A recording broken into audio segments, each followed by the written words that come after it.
Do you know what it feels like to die while you're still breathing? It happened to me over chocolate cake that I still hear her voice, sharp as a blade, sweet as dessert, cutting straight through me. I wish you were never born. Everyone laughed. Everyone except me. My fork hovered midair like a weapon I'd never use. I smiled, but inside, something inside me split open. And then I said it, funny thing, Lydia. I actually have the power to make your wish come true. The room went silent, glass breaking without a sound. That was the last night I ever sat at my mother's table. My name is Elise.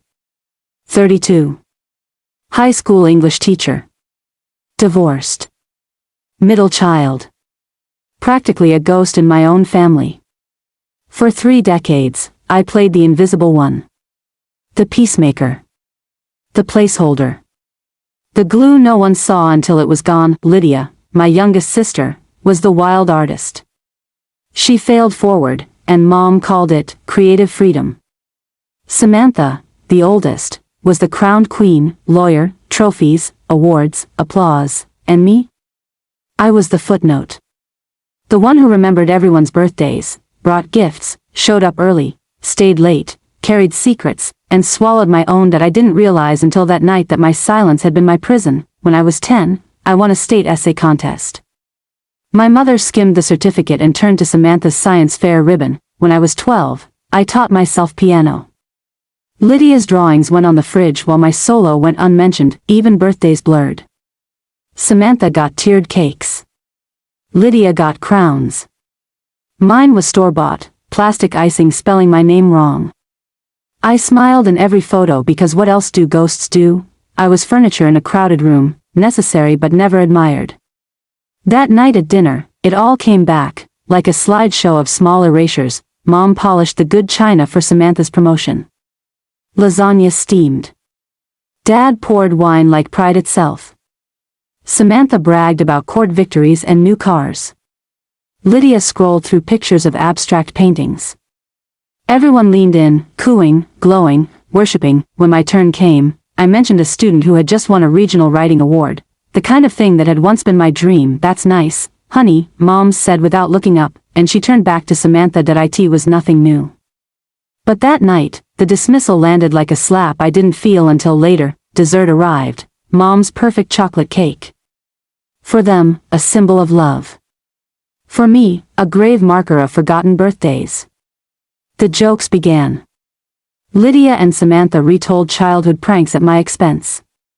Remember when we convinced you were adopted? Mom chuckled. Dad laughed so hard his fork shook that I forced a smile, but inside I was cracking. Their laughter wasn't nostalgia, it was proof. Proof I'd been their punchline my entire life. Then Lydia leaned in. Her eyes sparkled like a cat about to pounce. She whispered her wish. I wish you were never born. And everyone laughed. Everyone but me. Back in my apartment later, her words echoed. But they weren't new.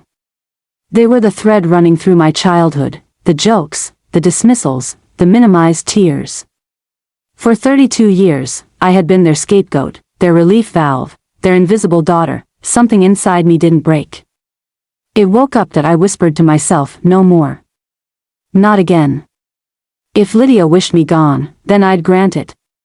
But not as a curse, this time as my liberation. That night, I opened my laptop.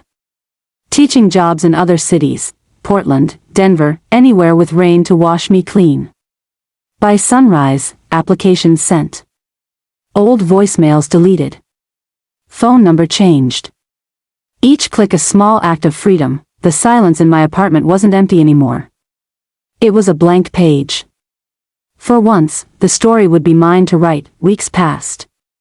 Calls came from Mom, Samantha, even Lydia. Fake cheerful, fake concerned. Elise, we're worried. Don't be childish. Call us back. I didn't. Each voicemail deleted without listening to the end. Every silence a boundary. Every boundary a new muscle I was learning to flex. By the 6th week, I was gone. Movers carried boxes. Seattle waited. A new school, a new nameplate, colleagues who shook my hand with genuine respect. Students who smiled like my presence mattered. From a distance, I heard rumors, holidays without me, Samantha and Lydia fighting, Mom crying at closed doors. The glue was gone, and the cracks showed. Their laughter turned sharp at each other. Vindication didn't come as fireworks. It came as quiet peace that I brewed tea in my tiny apartment. The same tea I once drank alone in sadness. Now it tasted like freedom, freedom sharp enough to cut ties clean. Years passed. I built a career that mattered, friendships that lifted me, a love that never compared me. When my daughter was born, I named her Grace, because she would never wonder if she belonged. Lydia's wish had been a curse. I turned it into a blessing.